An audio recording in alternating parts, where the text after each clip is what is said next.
Tommy, obviously you're coming off the back of a 2-1 defeat up in Dublin last week against Cavan. What do you believe were the main reasons for the loss on the night?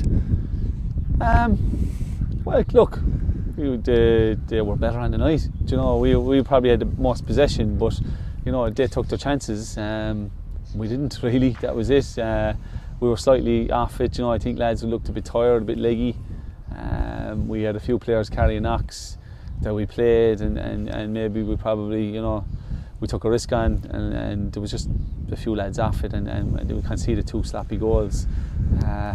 We probably should have scored. We were unlucky not to score, and they went up the pitch and broke away and scored, and that was the end of the game really. We didn't create too much. In fairness to them, they defended very well and saw the game out, and looked, they were always a threat in the counter, but you know, it's always difficult. It's always difficult in every game, and some weeks you get the rub of the green, and we didn't get it.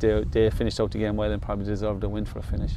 For instance, is one of the things that frustrated you the fact that you conceded right on half time, and again in both your losses that is something that happened. You were 2-0 up against UCD and conceded right in the stroke of half time. It's obviously important maybe to close out those moments. It is, yeah. You know, concentration levels, and there was a bit of frustration out on the pitch, and you could see that I didn't win the first header, and then you know you got to cover better, and then Tide comes out, and I suppose he probably doesn't want to foul him because he could get sent off. But you know, so there's a few little errors there, but like these things happen over the course of a season, and we just move on to the next game.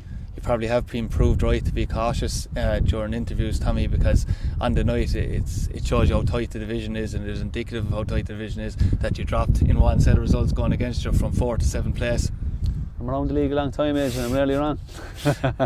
No, I'm only joking, but like, you know, like I was saying from the very start that it's the first division is always like, and especially this year, it's definitely the strongest first division I've seen in a long time, with the quality of players that have come down and teams have strengthened. So every game is going to be difficult for us, you know, and you could finish 3rd, or if things keep going the way they're going, you could finish 3rd, you could finish 8th. You know, that's just the way it is, and you need a bit of luck, and you need to finish out games, and that's why it's so important to take it game by game. You know.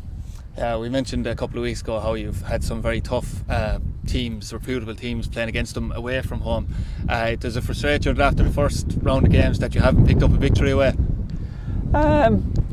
You know, we always knew it was going to be a difficult season. Like, you know, I think the expectations have probably risen a bit because we've done okay. You know, we've done well, and that happens, and expectation rise and raise, and people expect us to just roll over teams now or win away. But like, who would you think we should have beat away? Like, yeah, I know. It's, you know, and like when you look at their squads and you look at their teams, I don't know. Like, I think the 3 results we got are really good. You know, you can't just be going out to expect to beat teams every week, no matter who they are. We can't. We have no divine right to beat anyone unless we're 100% at it, and that showed last week. We weren't 100%. Enough players weren't 100% at it. So you have to be bang on it, and we have to be like those teams can have the teams that we played that we got draws off of. You know, Shells, Bray, and Galway. They can be off it and still get a result against us, but we can't. You know, we have to be 100% to get any result off them. Speaking of away games, obviously you played your opponents this Friday night, Bray, on the opening game of the season at the Carlisle grounds. Obviously, as you said, it was a very defensive display. You've mentioned that a couple of times in interviews. Do you expect to approach the game slightly differently at home, especially considering your home farm Friday night? Yeah, you know, well, look, it depends on, you know, on injuries and who we have. You know, we're missing a few now, I think, this week again, so we might have to tweak it personnel a bit, and you know, we'll have a look at it. You know, we still have to get the defensive side of things right, you know, against Bray, because in fairness to them, they're technically a good football team, and if you go behind, you know, as seen by their results, they keep clean sheets as well. They're defensively very good, so what you don't want to be doing is giving away a lead, you know. Yeah, speaking about changing approaches, obviously one thing that can change is obviously the solidity in defence, because you have players like Brandon Kavanagh.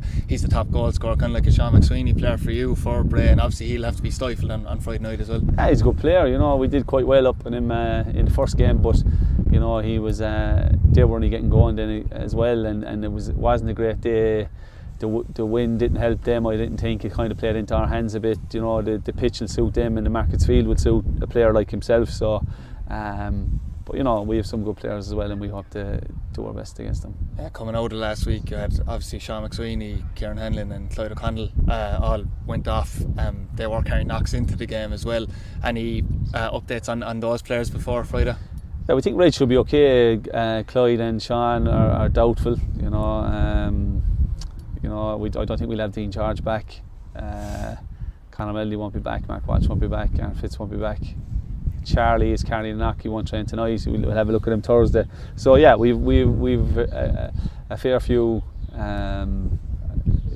injuries. You know, so we're I won't say we're down to the bare bones because we signed enough players, but we're certainly, I suppose, more of our senior players and lads that we have started a lot of games are struggling. Particularly, I think, out of last week's starting 11, Clyde and Sean.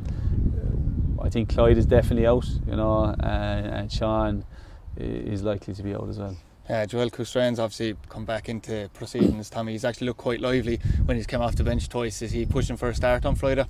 He will. He's particularly as well with the two lads being out, you know, and he's getting back to full fitness all the time. So obviously he's a really good player, and we're really happy with Joel. He's a really good lad about the place as well, with a good attitude. So yeah, with his quality, he's always a chance of starting for sure. On a final note, Stephen Kenny announced his Ireland squad to play Andorra and Hungary in friendlies in June. Obviously a former Limerick FC player, Tudor Ogbene, got into the squad. I know he's not a local Limerick player, he's only down here for a year, but we've been crying out obviously for the likes of our Tricity League players to be getting chances. It's obviously very positive to see the likes of him and Danny Mandrew getting in as well. It is, and Jamie McGrath, you know, I remember watching Jamie McGrath from a young lad. You know, he was always a quality player. We played him with Limerick FC in the 19s a couple of times as well, and he was very, very good.